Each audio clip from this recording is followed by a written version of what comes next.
Buenas noches, bienvenidos a Juzgue Usted. ¿Existe la justicia laboral en México? Vamos a platicar de ello esta noche con el maestro Jorge Zorrilla, él es presidente de la Junta Federal de Conciliación y Arbitraje. También con el maestro Álvaro Altamirano. Él le representa los intereses de los abogados empresariales. Acompáñeme.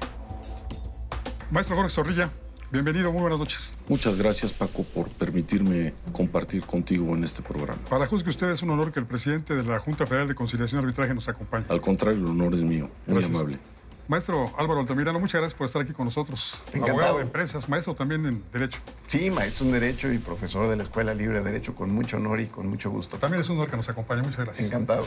La Constitución se reformó nuevamente en el ámbito laboral.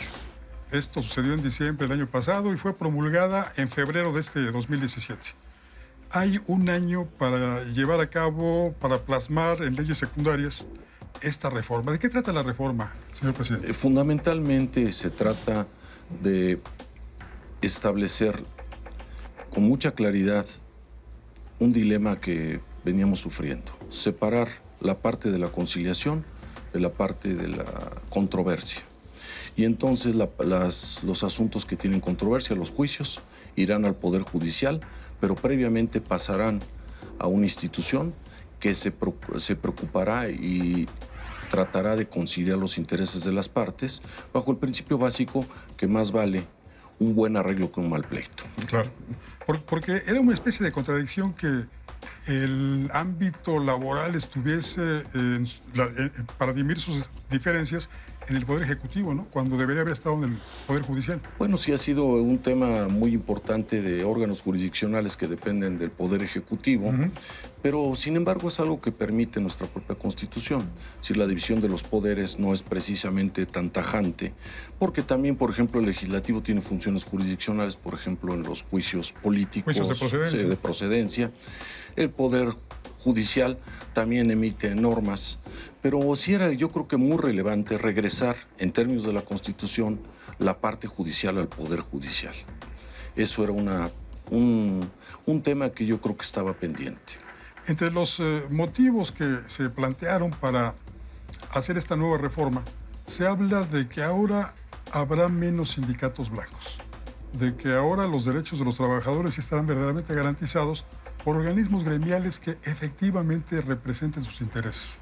Es que vale la pena explicar que estos contratos blancos o de protección era una ficción, porque la ley al día de hoy te establece la posibilidad para un sindicato de ir ante una nueva empresa, ver el letrero, emplazar la huelga, y lo que es increíble es que tienen la facultad de estallar la huelga, no obstante que los trabajadores ni siquiera tengan conocimiento de que se va a estallar esa huelga. Es cierto.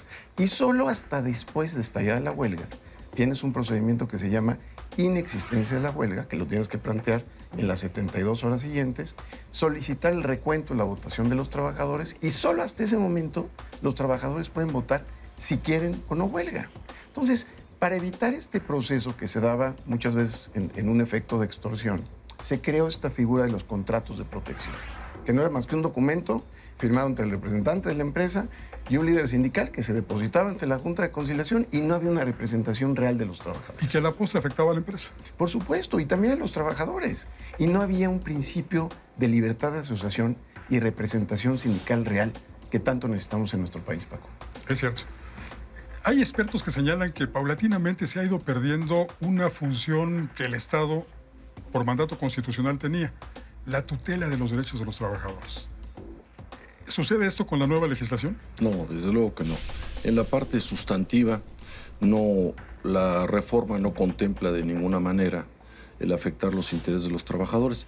Desde la propia creación de las normas jurídicas en materia laboral, se crean en forma desequilibrada para darle ventaja al trabajador frente al patrón, atendiendo a factores de carácter económico. Y en esa parte sustantiva y en esa parte procesal, no va a tener, consideramos, ningún tipo de cambio. Y sobre todo porque la participación en la creación de las leyes secundarias, están escuchando todas las voces de las personas que tienen que ver en el mundo laboral. Es decir, colegios, sindicatos, organizaciones empresariales, colegios de abogados y desde luego las partes interesadas.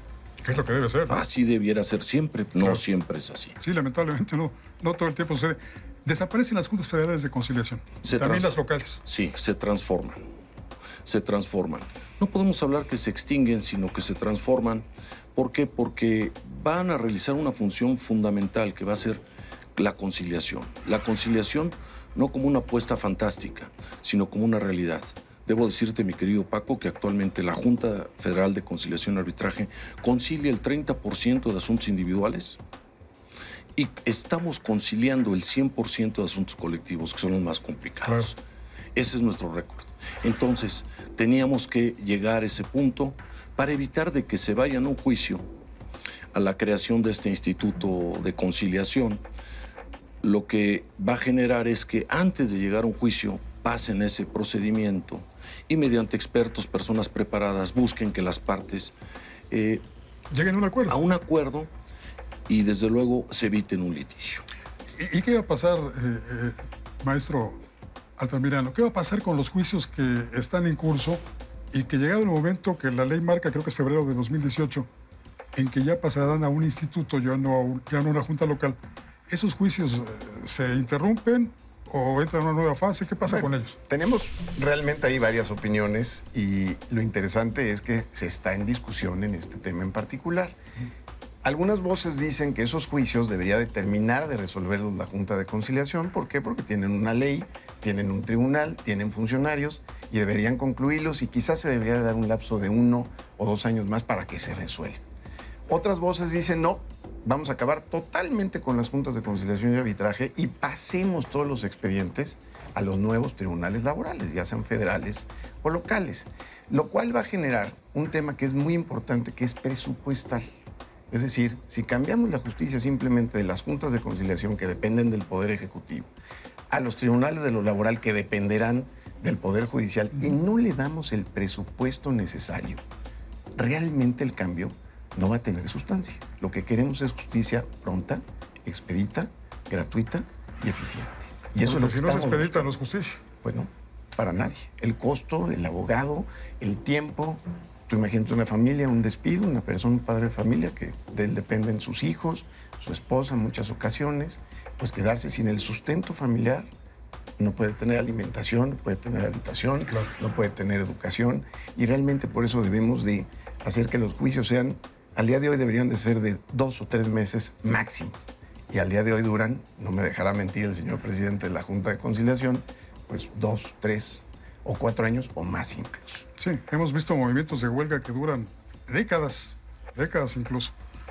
Se habla de que México era el único país que todavía no tenía estos mecanismos dentro del Poder Judicial, los mecanismos de conciliación. Bueno, nuestro sistema siempre ha tenido ese procedimiento de conciliación y partes nada más desde el nombre de juntas de conciliación y arbitraje. Es decir, siempre tenemos la posibilidad y la facultad para buscar las conciliaciones. La prueba es lo que te decía, un 30% en individuales y un 100% en colectivos. Claro. Y debo decirte también que en ese sentido, el trabajo más importante es la parte colectiva. ¿Por qué? Porque la parte colectiva es la que da la paz laboral. Los conflictos colectivos son los únicos que pueden generar la prosperidad del país. La única manera de acabar con la pobreza es generando riqueza. Hemos logrado conciliar bajo una filosofía, bajo una óptica distinta. Como precondición, al parecer, los negociadores del Tratado de Libre Comercio, esta nueva etapa que propone el presidente Trump, están diciendo que en México hay una especie de dumping laboral. Dicen que los salarios en México, y tienen razón, son demasiado bajos y que eso produce pues, que a Estados Unidos y a otros países lleguen productos con dumping, con un subsidio. Realmente. Ellos proponen que haya, antes de empezar a negociar de nueva cuenta el Tratado de Libre Comercio de América del Norte, que haya una revisión de lo que está sucediendo en el ámbito laboral. Bueno, realmente se está haciendo un esfuerzo muy importante para desvincular el salario mínimo de los procesos inflacionarios y dejar que el salario mínimo realmente tenga una fluctuación de acuerdo a la realidad económica de un país y también a la realidad de una empresa en particular. El salario mínimo siempre se utilizó como un referente para incrementar los salarios de las empresas, pero también para las multas, para las sanciones, para el pago de impuestos, para el pago de cuotas al Seguro Social, SAR, Infonavit. Y esto hizo que en el transcurso del tiempo, desde el año 70, 75, el salario mínimo perdiera muchísimo poder adquisitivo. Entonces, al día de hoy, 80.04, que estás hablando de 2,000 y fracción, 2,400 pesos al mes, pues a nadie le alcanza para tener una vivienda digna, un trabajo decoroso y realmente una educación para los hijos que tanto necesitamos. Entonces, ¿qué hacer? El gobierno de la Ciudad de México y el gobierno federal están haciendo un esfuerzo para que ese salario mínimo vaya subiendo y desindexarlo de lo que es el proceso inflacionario real.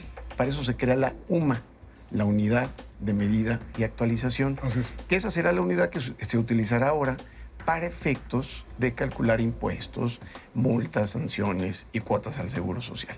Y entonces el salario mínimo deberá de tender a subir más y separarse cada vez de la UMA, de tal manera que efectivamente al día de hoy quizá el salario de un trabajador en México sea una décima parte de lo que es un salario mínimo de un trabajador en Estados Unidos. Y por supuesto, por eso muchos de nuestros connacionales se van. Claro. ¿Cuál sería el objetivo? Subir ese salario, ser más competitivos, buscar áreas de desarrollo y que se queden en nuestro país.